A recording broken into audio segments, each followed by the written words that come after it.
It's a high-protein item na pwede mong mapapayat. Actually, you can eat a lot. Siyempre, camera tricks tayo. So, meron tayo hot oil. Mix together. Familiar ka ba sa chocolate na nilalagay sa chico pie? Yan ang hindi ko pa natitikman. Pero ako kukuha na ako ng lalagyan para pang take out. Yun, meron. Handa si Chef.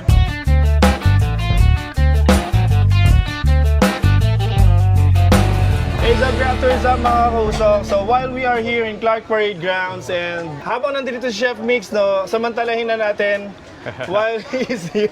So might as well do some chili con carne pero with a One World Deli twist. Yeah, yes, no? yes. So meron tayong prepare si Chef Mix dito. Chef Mix, ano ba ang mga i-feature natin ngayon na magagamit ng mga viewers natin? Okay, so actually, I want to introduce this bean brand. This is Rancho Gordo. This is #1 beans in America. So we carry this in One World Deli. So, syempre, di ba, smoking meats, ang terno talaga niyan is chili con carne. Di ba? Yun. Barbecue, chili con carne. And then, of course, meron po tayong mga natitirang end cuts of brisket, end cuts of bacon, o any smoked meats na end cut. So what I'll be doing today is pairing Rancho Gordo beans with end cut brisket. Kita nyo guys ha, sa One World Deli, nagluluto sila. Lahat ng ingredients nila nanggaling mismo sa store nila. Yes, sa store namin. So pag nagpunta kayo sa One World Deli na malapit sa inyo, all you need to do is just go get a cart and then just go around para makuha nyo tong beans na to. Meron din silang brisket. Anong brisket pala gamitin natin? Yes, sir. The brisket right now is 4-star. 4-star? 4-star USDA American brisket. So, it's already smoked. So, yun nga, end cuts to. Yun. So So that will add flavor doon sa chili con carne ni Chef, no? yes. Nabanggit mo kanina to, Chef, itong Rancho Gordo. Ilang klaseng beans ang meron tayo dito? So you have black nako. bean, you have, Actually, may pinto beans siya, may black beans, and then meron siyang ayan no? Ang daming variety, no? super dami at very colorful. Meron nga siyang katulad na ito, cranberry bean. So every bean has different texture.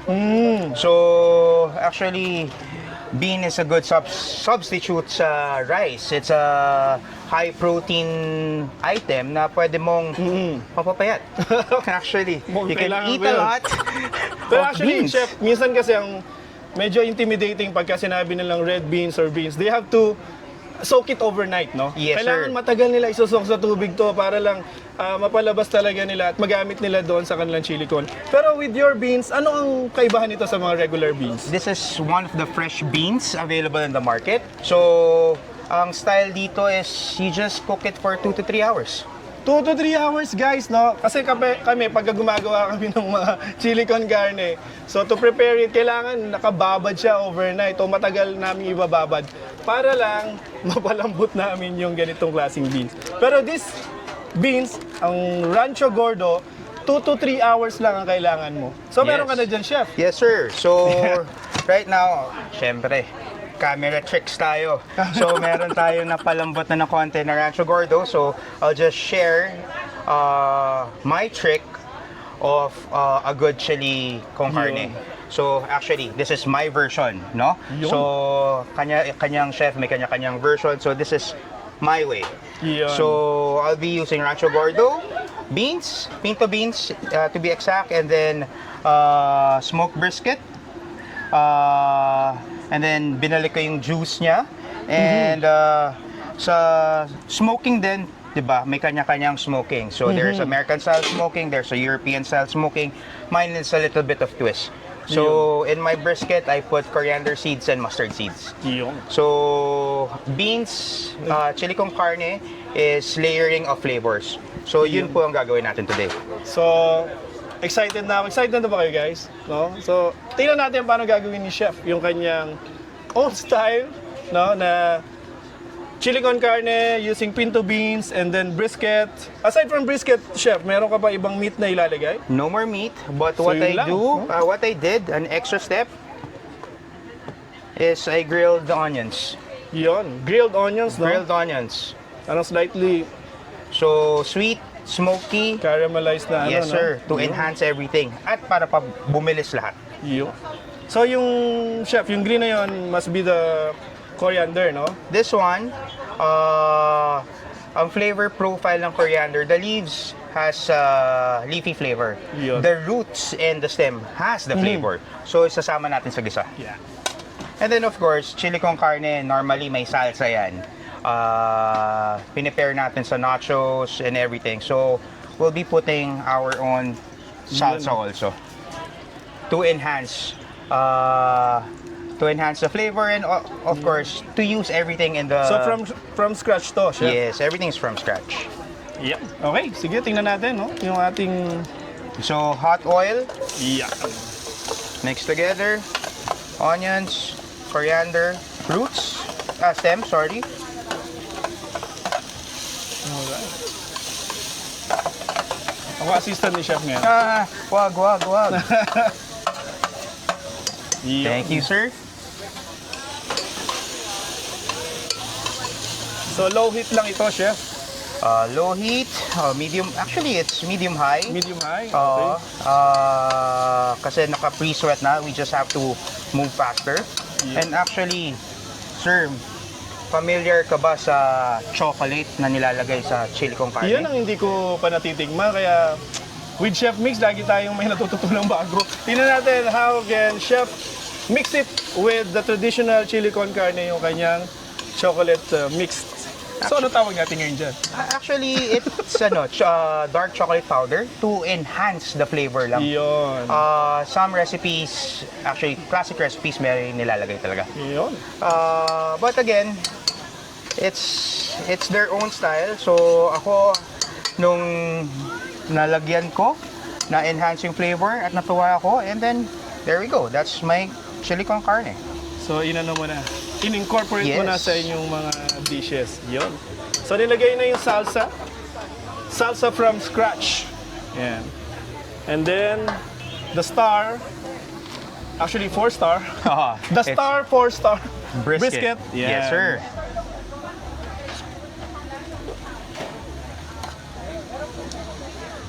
Ang dami. Ang dami, guys. Yeah. Actually, dahil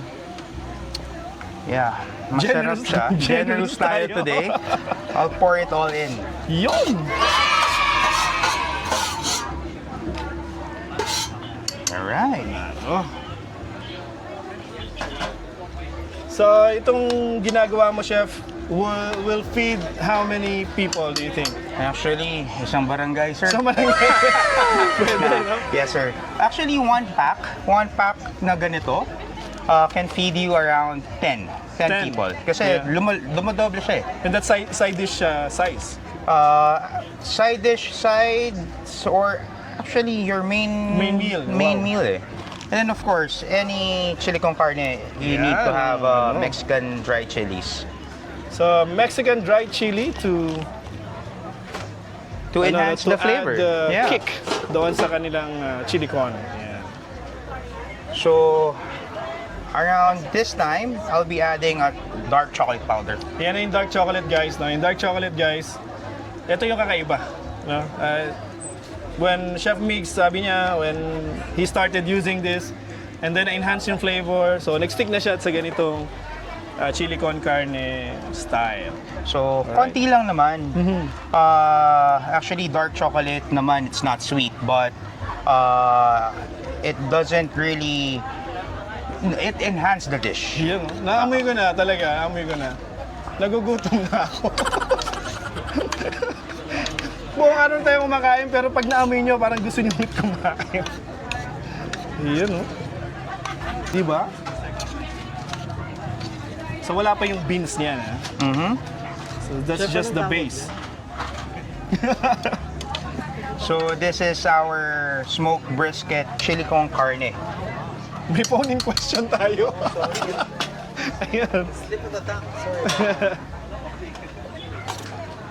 So ito na, idadagdag na yung ating pinto beans. Rancho Gordo brand. Of course, kinikerry yan ni One World Deli. So if you go to One World Deli and the retail stores, you'll find this Rancho Gordo beans. Yan. So, lahat na din natin. It's too much. The pot can't handle Oo it. nga, no? Lumaki nga siya, no? Double or triple the size, no? Yes, sir. So, right now, we'll just... Pinto beans. Pinto beans, yes. So, we carry this in One World Deli. Yeah. So, number one, the number one beans in America. Yun. Guys, if you notice, no, pag napanood nyo yung video na to, may mga nagtatanong behind the camera, side of the camera dito. Dahil live natin itong ginagawa dito sa ating barbecue festival here in Clark Parade Grounds. Yeah. So, they have their booth here. Pero aside from this booth, you can catch them or you can get them doon sa mga One World Daily stores para sa kanilang mga products. Yeah. Yun na, oh, nilagay na chef. Chef, ano yung dinagdag mo, chef? So, this is a combination of tomato paste, chili con, cumin, and paprika. Yun. So guys, take note.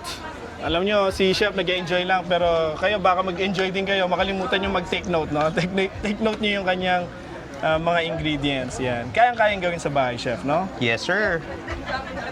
So again, this is your end cuts na brisket. Minix natin with our Rancho Gordo beans. And voila, this is the dish. We just simmer it down. And another secret is dried oregano. Yun, no? Guys, to give a bit of earthy, minty profile, you know. Tulong kita dyan. So, ito ang magpapabango. Additional aroma and also flavor sa dish. Yeah. You can eat this as it is, no? Talagang Yes. as a dish na, no? Yes, sir. So, anong maganda i-pair talaga sa mga chili con carne mo? Chili con carne actually nacho chips. Nacho so chips, in the no? deli you can also you can also find nacho king. May nacho tayo dito, no? Yes. Tayo nacho dito. Isa, makakahugot ba ako ng nacho dito? Yeah, no? That's another chips. This one is purple roots. Yeah, no? So, ayan, mga ano tayo, no? Umuha na ako. Oh, yes. Yeah, so pag meron kayong chili con carne, that is best paired with mga nachos, no? Kasi para siyang dip. Pero hindi lang pag sausaw mo chili con lang talaga or chili lang talaga na dip ang makukuha mo. Meron ding mga brisket, no? Yes. At nakita nyo kanina, medyo malalaki yung kanyang brisket. No? Again, that's 4-star brand, so you can look it up. No? For those who are looking for brisket, not only for chili con carne, but also for your smoked brisket. No, hanapin nyo din yung brand na 4-star brand na kinikerry ni One World Deli. And that will solve your problem looking for a good slab of brisket. Yes, sir. Alright. So again, One World Deli is a one-stop shop. We have grocery items, your everyday cut of meats, from imported to local, and then we also have beans, spices, snacks, and also seafood. Actually, everything is there. Yeah. Almost everything. And well, of course, One World Deli is also proud that they are helping other communities, no? So most of the products that you will find in their stores, sa mga One World Deli stores, are mga galing din or sourced from local produce na ginagamit natin. And of course, mga top quality na brands din coming from overseas, no? Yes, sir. So nandun na lahat sa isang deli, pwede nyo mabili. And may latest na kabubukas lang na Oh deli, yes, no? yes. Saan yun, Chef? I want to invite you all to come to our Timog branch. Actually, it's near here. Oo, malapit sa Tomas Morato area. Yun. It's newly opened, so come and visit us, guys. Yun. Plus, but of course, they're just open, so please bear with them. For sure, madami talaga magpupunta dun sa store nila. And since it is newly opened, so please bear with them. At kumpleto na ba lahat ng ano natin Kumpleto doon? na doon. Kumpleto na pala. So, Kumpleto na doon. pwede na palang puntahan yung kanilang Timog branch. Yes. Yeah. Alright. Kung malayo sa Timog, we have Alabang, we have one in Cornerstone. San Juan. San Juan, yes, in San Juan, and our first branch is in Jupiter Street. Yep. Alright. So, see you guys ha. Pag nagpunta kayo, dalhin nyo yung listahan ninyo, napanood nyo na to para makompleto nyo yun yung shopping. Yan. Alright. Gano'ng katagal natin isi-simmer yan, Chef? We'll just simmer it down hanggang lumapot. Magkaroon ng nice consistency and then this is done. Actually, pwede na nga natin tikman to right now. Iyon, no? All the plate, cup, and your platter. Kindly arrange your platter and your chili con to the bowl. And then Here you go, Iyon, sir. no? You guys, oh, perfect bite. kindly place it on the table. Pagkakalaro ng table. Oy. And then, after that, will give you a few minutes to prep for your steaks. Sakto yung spiciness niya. Tapos yung tomato sauce, cumin, malalasahan mo. And then yung bean. Well, of course, ano pa siya, no? Buo pa siya, pero ang dali niya mag-breakdown. Masarap ng sauce, chef. Thank you. No? Yung palang panalo na. And then, of course, yung brisket, no? 4-star brisket brand. Yun din yung nag-highlight din talaga doon sa buong dish. At I'll Alright. be adding more chocolate. Yan. That's cocoa powder. Cocoa powder, sir. Yun. Ano yun? Parang it will give like bitter Bitter, yeah, bittersweet flavor, no? Mhm. And chocolate can be your thickener also. Chocolate powder can be your thickener. Sana na lalasahan nyo to, no? Pero ako, kukuha na ako ng lalagyan para pang take out. Iyon, meron. Handa si Chef. Yan. Sir? Yan, papatigim natin yan sa mga ano natin. Ang sarap po ng trabaho ni Chef. Para lang Actually, siya naglalaro. Naglalaro tayo, sir, dahil sa Yun, no? Pagka-accessible kasi yung Mga produkto, ingredients Yes, sir. mo, less hassle, mas na-enjoy mo yung cooking eh. Yes, No? sir. Pag isang lugar, pag marami ka pang kailangan puntahan para lang makumpleto mo yung ingredients mo, yung nagiging mahirap yung trabaho. No? yung paghahanap. Yun. Pero ako, titikman ko lang, pinakamadali ako. Trabaho. Alright. Chef, dinalawa ko na yung subo kanina.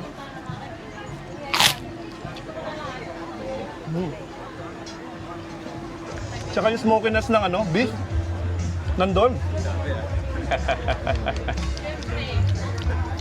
Nainggit na yung mga nasa harapan natin, Chef. Paano? Okay. Chef, imbitahan mo naman sila ulit. Paano na nila masusundan ka tsaka yung produkto from One World Deli? Okay, so we have Facebook and IGs. Just look at us at One World Deli. Yeah, that's it. Ayan, so this barbecue festival on Clark Parade Grounds here in Pampanga has been very very festive and at the same time very educational din, no? Oo naman, Alam niyo, sir. isa sa mga problema ng ating mga crafters, mga kausap natin is to where to get their ingredients, no? So, siguro isa ng problem solved yun na meron si One World Deli na mga hinahanap ninyo. Alright, Chef, thank you very much for another informative dish. Mula lang ginamit natin si Rancho Gordo, 4-star brisket, and of course, yung expertise ni Chef. Yan, so maraming salamat for watching this video at invite po namin kayo for the next episode. Baka mas marami pang ipatigim sa atin si Chef na produkto ni One World Deli. Alright, maraming salamat po and smoke on!